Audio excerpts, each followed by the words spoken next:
না ভাই সাবধানে খাইয়েন, আবার গলায় যেন কাটা না বাজে। না কাটা কাটা বসতেছি। আম্মু আরেকনে ইলিশ মাছ দুইটারে কিনে লই আইছি, আজকে তো কালটা একটু বেশি, তাই ইলিশ মাছ দুইটারে জোড়া বাঁধা করো, গরম বাইটা খামু আনে। ঠিক আছে করবো এখন। ইলিশ মাছের জোড়া বাঁধা করার পর নাই প্রথমে আমরা ইলিশ মাছ দুইটারে কুইটতে নেব। আম্মু ইলিশ মাছটা কুইটতে ধুয়ে লই আইছে, এখন আমরা চুলায় রান্ধন চড়াই দেবো। ইলিশ মাছের জোড়া বাঁধা করার পর নাই প্রথমে দিতে আছি সয়াবিন তেল, কুচাইনা পেঁয়াজ আর কাঁচামরিচ, নুন।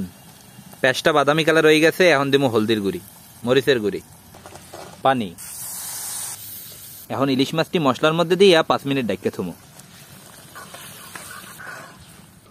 5 মিনিট হয়ে গেছে, এখন হরাডা উড়াইয়া ইলিশ মাছটারে ভাঙ্গা নেবো।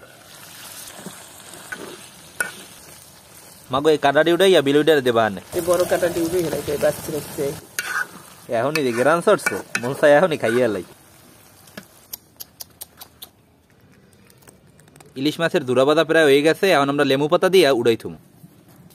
এই লেবু পাতাটা দিয়েছি গ্রানের পান নাই। ইলিশ মাছের জোড়াবাদা হয়ে গেছে।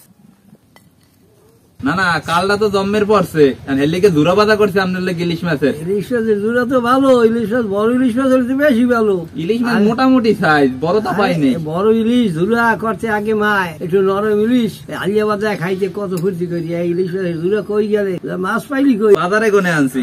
আচ্ছা বিসমিল্লাহির রহমানির রহিম। বিসমিল্লাহ। অনেকদিন পর খাইলাম। লেবু পাতার একটা গ্রানাইতে আছে, জোড়া তো করে মনে হয় ছোটকালে দেখছি পচা মাছ দেয়া। ও একটু নরম হয়েছে মেজে করতে। মাথাটা খাইবেন না, মাথাটা একটু চাবান। আপনার পাতা তো মাথা একটু পড়ছে। না না না ভাই আসলে অনেক মজা লাগবে। খুব মজা। না না ভাই সাবধানে খাইয়েন, আবার গলায় যেন কাটা না বাজে। না কাটা কাটা বসতেছি, আর মাছ ছোট না কাটা আমাদের ঘুরিয়ে যায়। হ্যাঁ অবশ্য খারাপ কর নাই। তো আপনারা কারা কারা ইলিশ মাছের জোড়াবাদা খাইছেন অবশ্যই কিন্তু কমেন্ট করতে বলবেন না। আজকের মতো এখানেই বিদায় নিতে আছি, সবাই ভালো থাকবেন। আসসালামু আলাইকুম।